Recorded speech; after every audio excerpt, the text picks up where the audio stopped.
Welcome to our daily briefing call. I am Lizerbram, president of Jewish National Fund USA. Earlier this week, for World Children's Day, JNF-USA attended an event at the United Nations with Israel Ambassador Gilad Erdan and Mossab Hassan Yosef, the son of Hamas's founder. Following the talk was the presentation of the Israeli Defense Forces 47-minute raw footage video taken from Hamas terrorists with GoPros and first responder videos. I'd like to invite fellow JNF-USA National Board member Scott Gendell to share reflections on the event. Scott heard about this event and immediately decided that he would fly in for the event while inviting important allies to accompany him. Scott, thanks for joining us today. Scott? Thank you, Sal. When Efrat Gilman, the COO of JNF, called me on Friday to attend a special event at the United Nations, I hesitated. The timing was wrong. I live in Chicago. Additionally, I'd personally interviewed the speaker, the son of Hamas, Mossab Hassan Yosef, when he visited the Midwest about 4 years ago. And then there was the 47-minute video recorded by Hamas as they brutalized their way through the Gaza envelope and the festival. It would be gut-wrenching.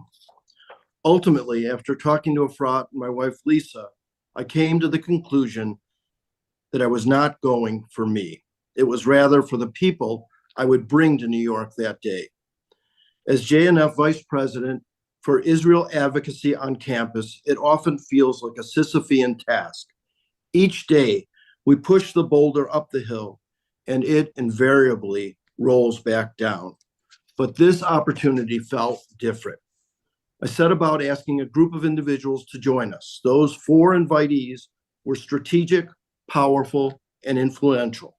One was Joe Gutman, a former Goldman Sachs managing partner and a trustee of a major American university. Next were Steve Lavin and his wife Dawn. Steve is a longtime JNF supporter and is the former chairman of Bank Leumi North America. Also, he serves as the current chair of one of the largest privately held companies in the United States. But my last guest may have been our most important invite.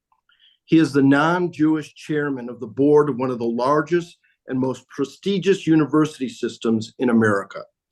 It is precisely what we as advocates need to be doing. Find potentially influential allies and give them a deeper dive into our issue. We need to see and hear things as others do. He listened intently as the Green Prince railed against the dangers of the death cult and terrorist organization that is Hamas. He heard the son of Hamas speak alarmingly about Islamic fanaticism and being electrocuted until he passed out as a form of punishment when he was a 9-year-old boy. He made the case that Israel cannot stop until Hamas is eradicated. After his remarks, we all placed our phones in boxes before the 47-minute Hamas massacre video of 10/7 was shown. I could sense the anxiety from UN delegates and honored guests like Logan Levkoff, Lawrence Jones of Fox News, who sat next to me, Representative Richie Torres, who was sitting next to our own Jeff Levine. For the entire 47 minutes, the only noises heard in the General Assembly were the cries of the victims, the blood-curdling lust of the barbarians, and the muffled sobbing of those of us in the audience. For some of us, it was too much to bear. The enduring image of 2 young boys, one who lost an eye, crying out to the universe, "Why am I alive?" as they watched their father, their Abba, blown up before their eyes. This cannot be unseen by any of us who bore witness. It will stay with me, with us, as long as I breathe. When we finish, the Israeli ambassador to the United Nations, Gilad Erdan, took us aside for a private meeting that lasted 40 minutes. It was attended by our group of 5 from Chicago and Jeff Levine. And yes, Russell, we spoke glowingly about Jewish National Fund and its vital importance to the state of Israel. But mostly, we talked about college campuses and our strategy going forward. Not one dime for Columbia, Northwestern, Berkeley, UCLA, Stanford, Yale, Harvard, Penn, Cornell, and all the other cesspools of Jewish hatred until they clean up their acts. When CBS News approached the ambassador in our group, he made them wait and waved them away. Our discussion, our hearts, our minds, our ability to carry our message forward on campus was far too important to cut our meeting short. During the course of the day, our group debated and talked about our path forward on campus. The university board president and I shared a ride back to our homes in downtown Chicago, alone and together. He reminded me that we, as in us, can't just play defense. The university will protect Jewish students from physical harm, but it is up to us to carry our message forward.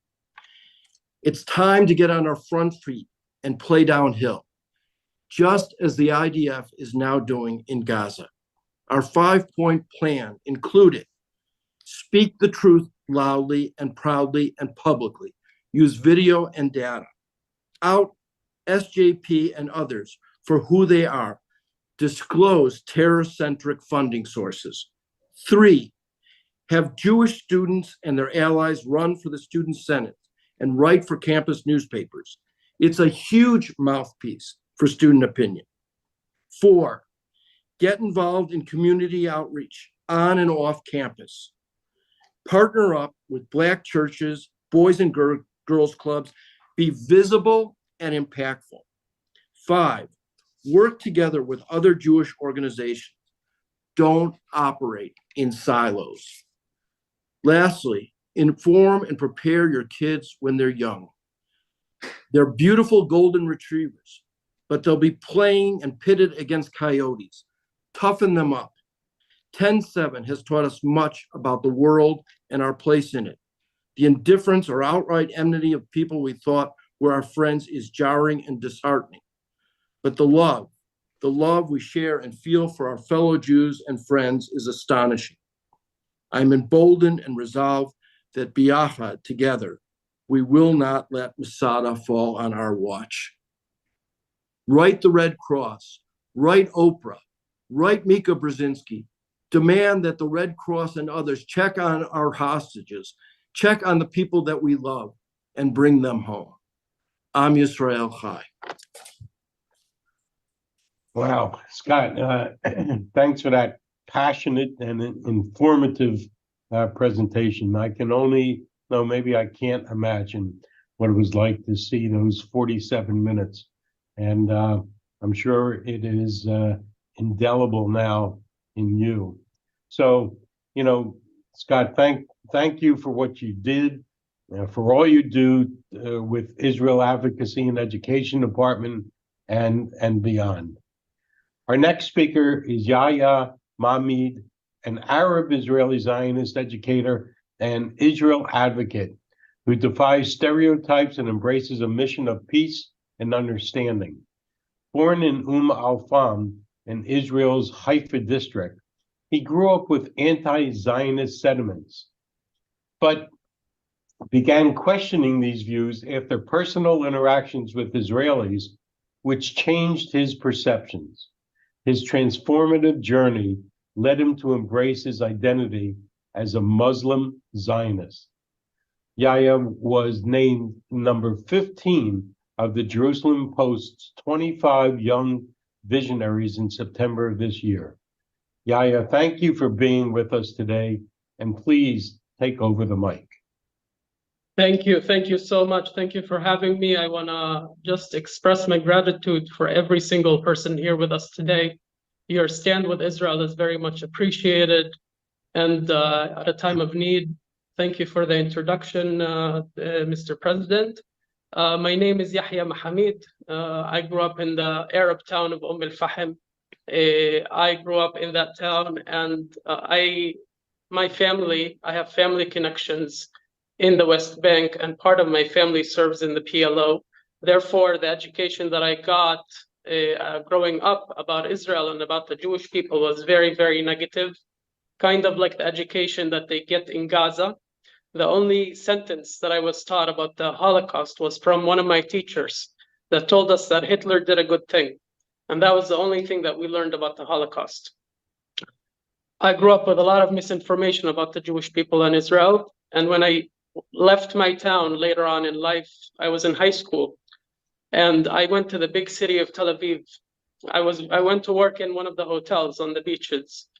And at that moment, I met my Jewish counterparts, and I was very surprised that they accepted me for who I am. There was no stereotypes. There was a good friendship from the get-go. And I was very surprised one day. I was waiting for my bus to head home from work, and I was approached by a Chabad rabbi. And it was just before Sukkot, so he had a lulav and an etrog in his hand. He approached me, and he started telling me about how important it is to keep the mitzvot. And at that point in my life, I did not speak Hebrew very well. So I just shook my head in agreement with him. And I was so scared deep down because of the misinformation I had growing up. So I waited for him to finish. And then I told him that I'm sorry, but I'm not Jewish. Now, keep in mind, because of the education that I got, I was expecting a very, very negative response from him. But I was surprised by what he said. The sentence that he told me changed my life, put me on a new direction in life. He looked me straight in the eyes and said, it doesn't matter if you're Jewish or not. What matters is that you're a good person. This normal sentence flipped my world upside down. The black and white image that I had in my head about the state of Israel and about the Jewish people changed in an instant. I started questioning everything that I was taught. I started speaking with my Jewish friends at the hotel about the conflict. And I was completely surprised to discover a whole nother side of the conflict that I was not taught about. All we heard in our communities were from the TV, from Al Jazeera, from the mosque, from the school, from the community itself, was one side of the conflict, and we never heard about the other. They showed me videos, I remember it until today, they showed me videos of Hamas operating within civilian areas. That point was not communicated to us as a community. And I started questioning everything that I was taught about Israel and about the Jewish people. And in 2014, just as Israel woke up to the surprise news of the kidnapping of 3 Israeli teenagers, Eyal, Gilad, and Naftali, may their memory be a blessing, I saw their picture on TV, and I heard the news. And on that point, nobody knew what happened to the kids. So I decided to speak up and do something about it. I turned to social media and I made my voice heard. And unfortunately, because of that, there was a heavy price to pay because of that action. I was blacklisted from the entire community. I was just about to finish high school. I could not go to school. I was basically on home arrest for 2 months. I lost all of my friends. I lost most connections with my family. And to my surprise, I was watching the news of my support to finding the boys and aligning myself with the Israeli side being spread all over social media. And to my surprise, I was watching my neighbors, my classmates, people that I thought that they're my friends, turn against me and start giving personal information to the people in the public. Later on in life, I decided that it's my job. I take this mission upon myself to educate others, because I know that many others are misled. And unfortunately, I discovered that what I learned in Fahim is not only an Fahim issue. It's not only an Israeli Arab issue, but to my surprise, it's a worldwide issue. I took it upon myself to go and share my story around the world and teach others how to recreate those special moments that turn people and the way that they think about Israel. Kind of like the domino effect, to create that effect, to change people's lives, to save lives, to spread the truth and elevate Israel's image around the world. But something inside of me, I could not explain. I wanted to give more. I wanted to do more. And one day I went to the IDF recruitment office and I told them that I wanted to draft. And they asked me 3 times if I am sure that I came to the right place. And I said yes. After a year and a half of the process, I was called upon to draft to the IDF. I'm the first person of my family to join the IDF. It was always a joke in the family because I was in the IDF. We had relatives in the PLO. We were just missing one person to join the UN, and then we had the whole conflict in one family.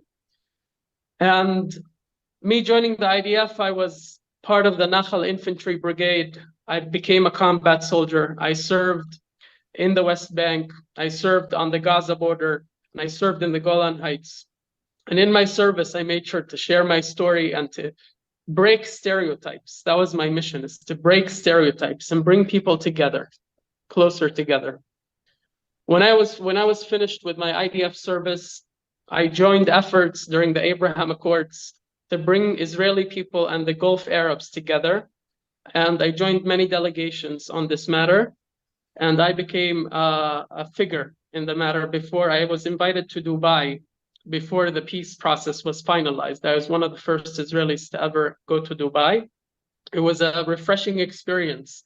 Me as an Israeli Arab, I am caught kind of in between. In Israel, I am an Arab, but outside of Israel, I am Israeli. So I can't visit any Arab countries. And being in the UAE and seeing the Abraham Accords happen, it was just one step towards peace, a step that we wanted to see for so long. Later on in life, I'm an activist. I'm an activist, a social activist, and currently I'm pursuing a BA in social studies and education in Kiryat Ono College. I came here today to share with you my experience from the 7th of October. I join you right now from the southern part of Israel, and I apologize if I have to run to the bomb shelter in case there's a red alert, but I have to share with you what happened with me. On the 7th of October on Shabbat, I woke up to the red alerts, to the sirens, just like all the Israelis. And I was very surprised by this. I ran to the bomb shelter. And after a few minutes, I came out only to check the news. And almost half an hour later, I came to some news and some videos of Hamas terrorists driving in one of the Israeli towns. And in my mind, I told myself that this is not true. This could not be true. Later on, unfortunately, this turned out to be true. And we all know what happened on that Shabbat HaShchora, we call it, the Black Sabbath. And I was very surprised to see the videos that were circulating on social media. Currently, I am serving on reserve duty. Currently, I serve in the IDF spokesperson unit in the Arabic department. We broadcast messages from the IDF in Arabic to the whole Arab world. We've been working with media nonstop to broadcast the image of what happened in Israel. And it's important for me to share with you that what Hamas did in Israel to the Israeli communities, the whole Arab world saw the images that happened. I have seen many, many Arabs, and I quote, not the biggest Zionists, but they could not stand behind the acts of Hamas. There is a lot of criticism towards what happened from the Arab world. A lot of Arabs are criticizing Hamas. A lot of Arabs are rejecting Hamas and their actions willingly and in the public. This is unheard of and did not happen before October the 7th. And not to take you too far away from Israel, a lot of Israelis and a lot of public figures in Israel, it was a concern that in case of war in Israel, an alert for a state of war, what would happen to the Israeli public? And when I say Israeli public, I mean also the Arabs, the Druze, all the minorities. What makes us all Israel? Would we unite, or would the differences be too far and too big? And I was very, very happy to get the news on November 6th, excuse me, Yediot Achronot, which is a famous newspaper in Israel, shared that they share a survey of Israelis. And they asked the Israelis, Arabs and Jews, do you identify as Israeli or not? How much do you identify as an Israeli? And this same question was asked in 2015. And only 32% of Israeli Arabs identified with the state of Israel. After October the 7th, the same question was asked to Israelis, to Israeli Arabs, and 70% answered that they feel most proudly Israeli. A lot of the Israeli Arabs have been affected because of this terrorist attack, and the Israeli Arab community is very well aware that terrorism does not differentiate between a Jew and an Arab, a Christian and a Druze. When the rockets are fired from Gaza, they are fired blindly and indiscriminately. I'm speaking to you after I got this experience myself on October the 7th with the thousands of rockets that were fired at Israeli civilians. One of those rockets actually landed on my street. And let me tell you something. It is very surreal when you hear the news, when you see the photos. And it's a very different story when you go to your balcony and see your entire street on fire. Buildings completely destroyed from the shrapnel, cars lit on fire. And thank God, I'm lucky enough to have been inside of my bomb shelter. The rocket actually landed without a red alert siren, which is sometimes happen. But yes, I want to share with you also a vision from the Bedouins in Israel. I've heard a lot of anger and a lot of frustration from the Israeli Bedouins, who have been an inseparable part of the Israeli agriculture that was grown near Gaza. A lot of the Israeli Bedouins were affected. There are some Israeli Bedouins who have been kidnapped inside of Gaza. The youngest one of them is Aisha. Her name is Aisha, and she is 16 years old. They did not differentiate between anybody. But I just came here today to share my story and just hoping to give you just a sliver of hope and to thank you as an Israeli, as an Arab, as a patriot, for your time and your effort. Your stand with Israel is very, very much appreciated, and I can't express how proud it makes me feel. Thank you. Well, thank you. I only wish we had time for all the questions that have come in. So I think what we'll have to do is schedule you again and leave enough time for the questions. And your friend said a sentence to you, and I just want to elaborate on that by saying JNF-USA also thinks you're a good person. So it's not just your one friend. So thank you so much for what you do, for being here today, and we look forward to bringing you back again. And next speaker is Eskow of JNF-USA affiliate Green Horizons. Edo serves as VP of fundraising, and he works to develop leadership skills of thousands of Israeli youths, educating them about their country's rich history and Zionist value. Edo, we spoke with you a few weeks ago, and we're grateful that you can join us again today. So please give us a little update. So, hello everyone. I will start with a joke that probably only Yahya will understand, or the other Israeli. Yahya, it's very hard for me as a Givati to speak after someone that is from the Nachal, but as you spoke beautifully, and it's an honor to speak and be inspired of what you say, so thank you very much. Again, as Saul mentioned, I spoke with everyone here like around 3 weeks ago, and lots of change since then. But before I will get to what I wanted to speak, I want to share a short video of what we accomplished thanks to JNF in the Dead Sea and Elat and in Ramat Negev. So I will share a short video. Hope everyone can hear and see. חשוכות של הלילה תמיד יהיה כוכב קטן שיעיר לך את עצמך, את הדרך הביתה תמיד זה הכי חשוך לפני הזריחה מיליון רכבות דוהרות עד אוסטרליה מחפש רחוק את מה שנמצא לך מתחת לאף כל מכשול זה מדליה קם ונופל אבל בדרך שלך.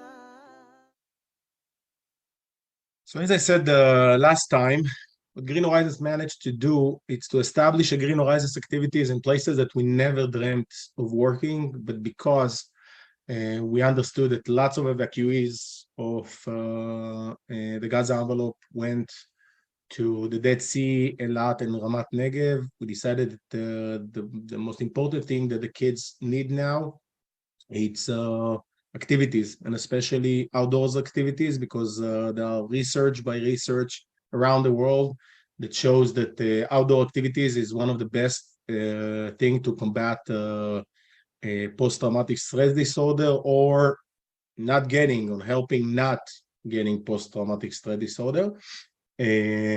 So we established activities all around thanks to JNF.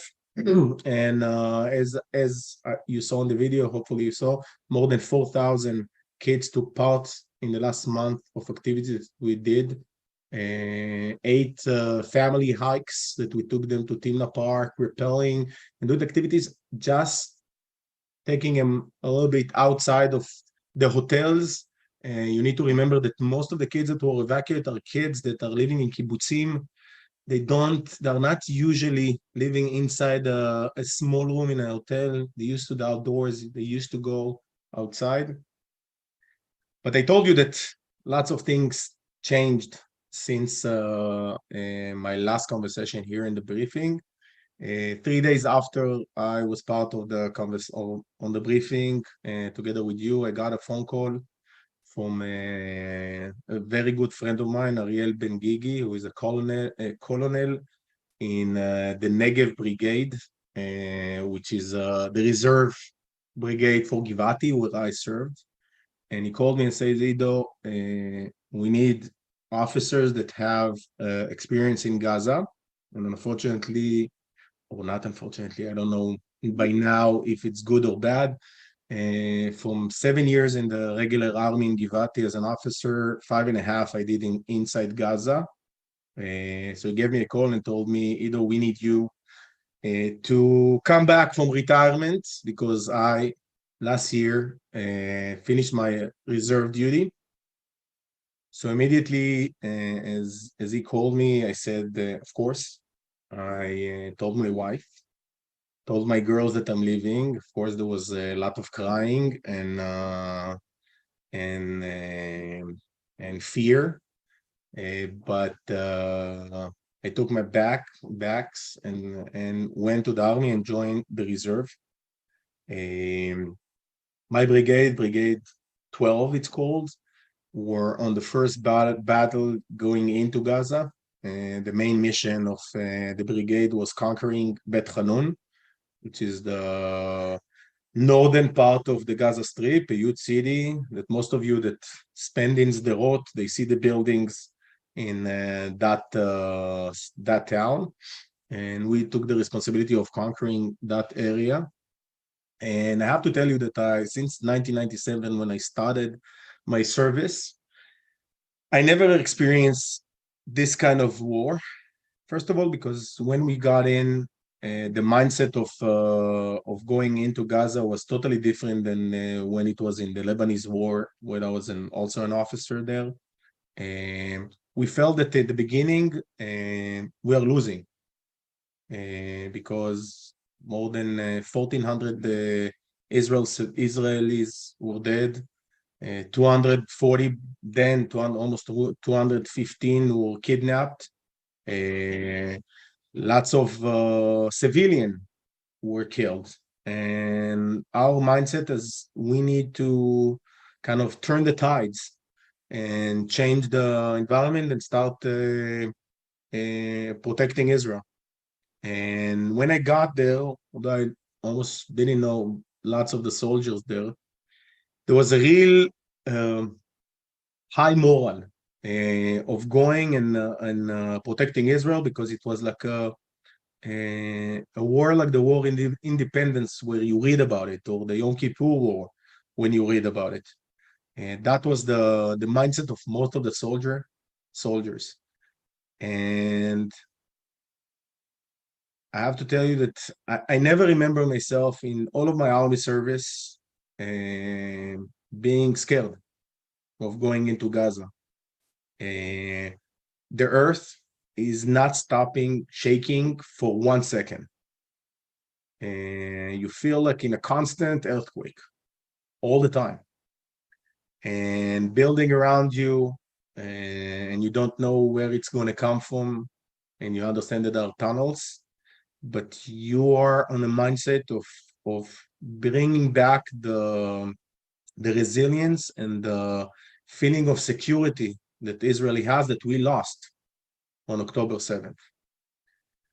And it was challenging days. I have to tell you that some of the times I was in, most of the time I was outside on the borders with Gaza. On majority of my position is planning the attacks of my brigade, not really fighting, but I needed to go inside sometimes.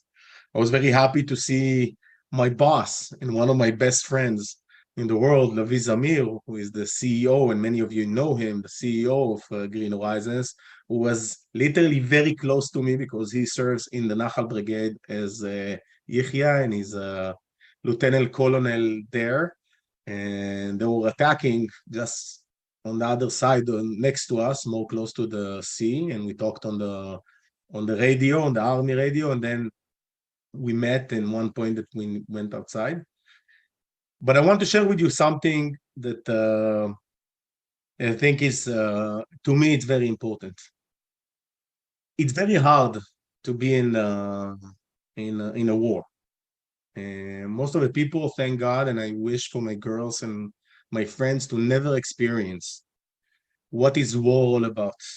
But once in a while, you have like a small parts during the day that you have to yourself. And I don't know how many of you heard the song or the video. I chose it not because it's just a song that I know.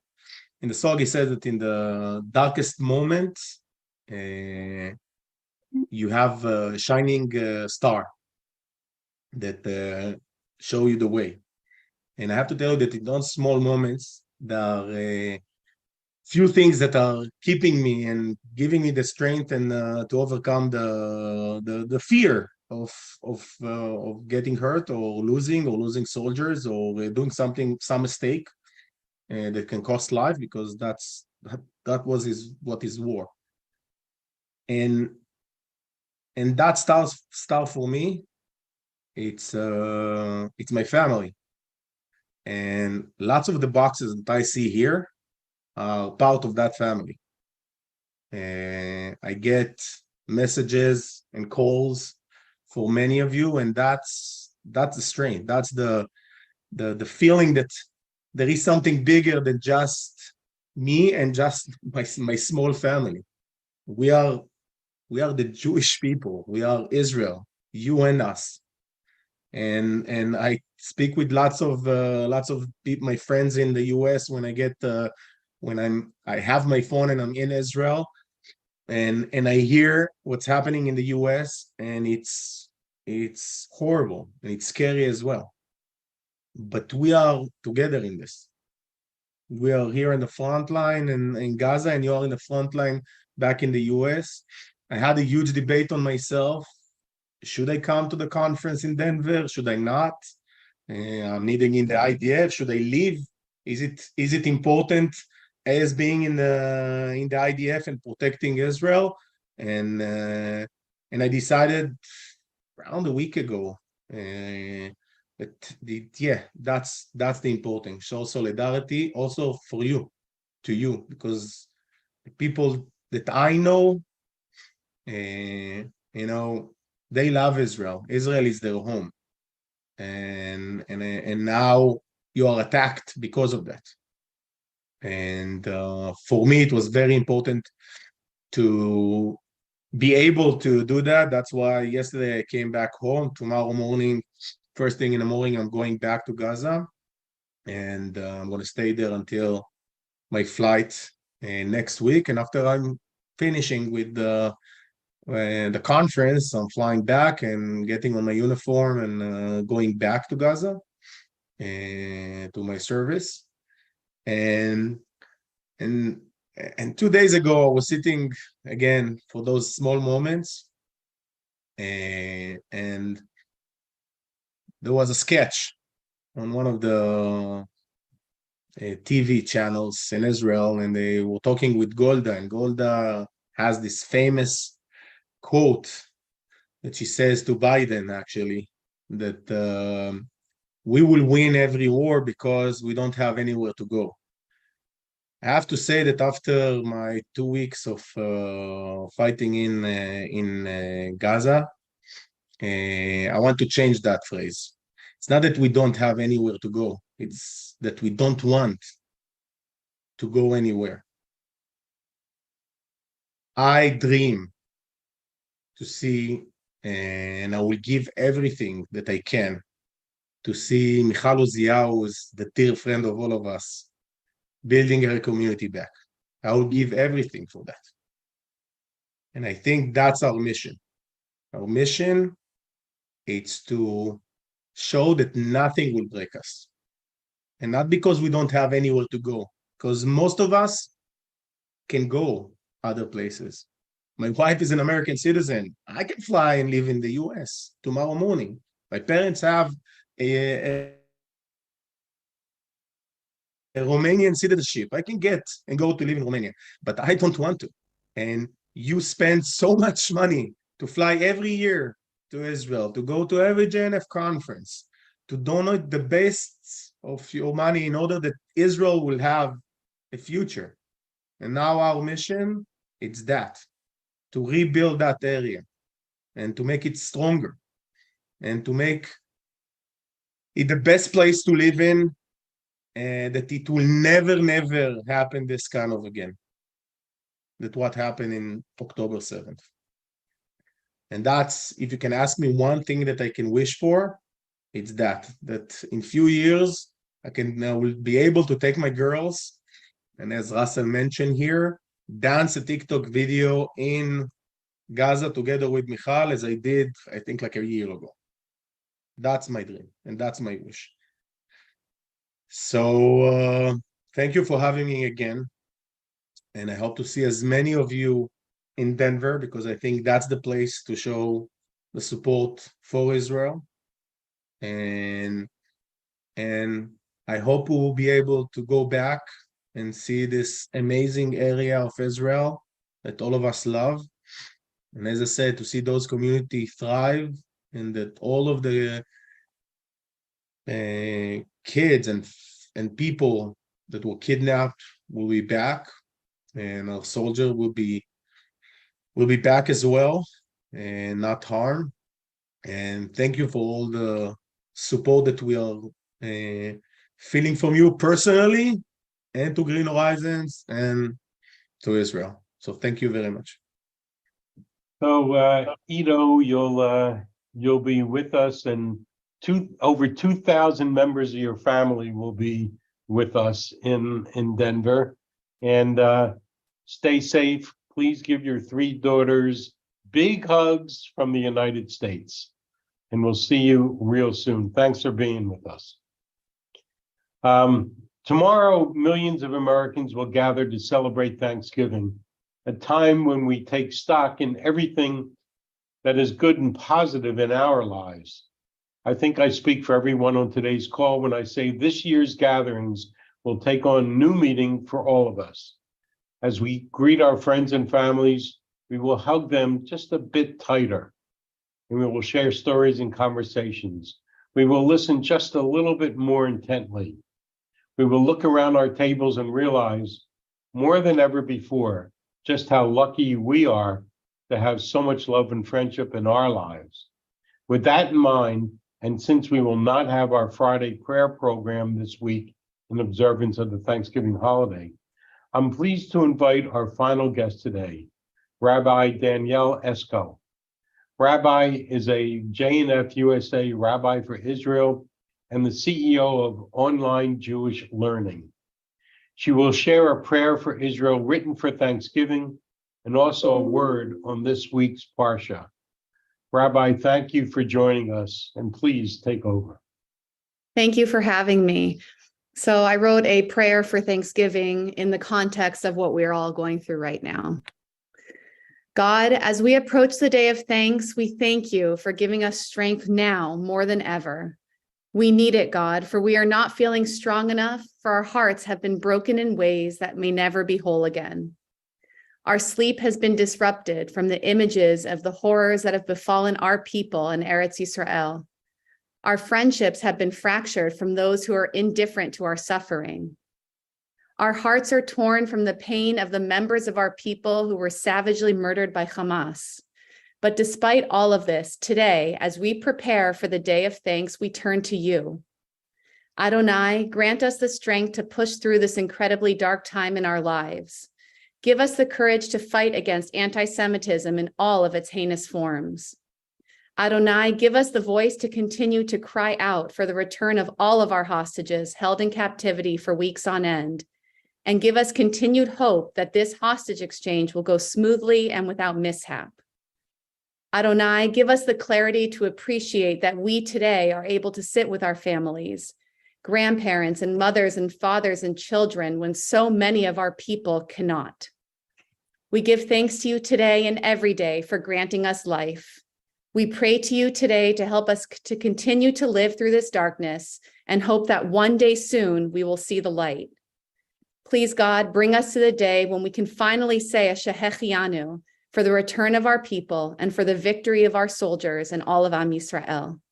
Am Yisrael Chai, happy Thanksgiving, and let us say Amen.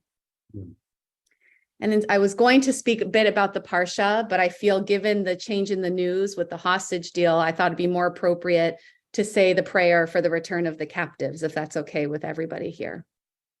Sure. Misha Beirach Avotenu Avraham Yitzchak v'Yaakov Yosef Moshe v'Aaron David u'Shlomo Hu Yivarech v'Yishmor v'Yinsor et ne'edrei tzva hagana Yisrael ve'et hashvuim Betoch sha'ar achenu Beit Yisrael hanetunim betzara u'v'shivya ba'avur shehakahal mitpalel ba'avuram Hakadosh Baruch Hu Yimalei rachamim alehem v'yotzi'em mechoshech v'tzalmavet u'mosrotehem yinatek umimatzukatehem yoshiem, v'shivem mehera lechek mishpechotehem. Yodu l'Adonai chasto v'nifloto livnei Adam, v'yikuyam bahem mikra shekatuv, uvduye Adonai yeshuvun uvau Tzion barina v'simchat olam al rosham, sasom v'simcha yasigu v'nasu yagon v'anacha v'nomar Amen. Thank you. Well, thank you. That Thanksgiving prayer was very, very special. So thank you, Rabbi, for joining us. And thank you, everyone, for joining us today. We will resume our briefings on Monday, November 27th, and move to a weekly program. We will continue our Friday prayer program for Israel on December 8th. We hope that you find meaningful ways to share what you've heard on these briefings at your Thanksgiving tables, wherever they may be. As engaged as you all have been, it's so important for you to involve others. Bring the stories to life and let others know how many stand in solidarity with Israel. Please do not forget to contribute on our Israel Resilience campaign and see the impact of your work by visiting jnf.org/support Israel. For now, on behalf of all of us at Jewish National Fund USA, we wish you a happy Thanksgiving, and we will see you again Monday for our weekly briefings at 12 p.m. Eastern, 9 a.m. Pacific. Thank you for joining Am Yisrael Chai.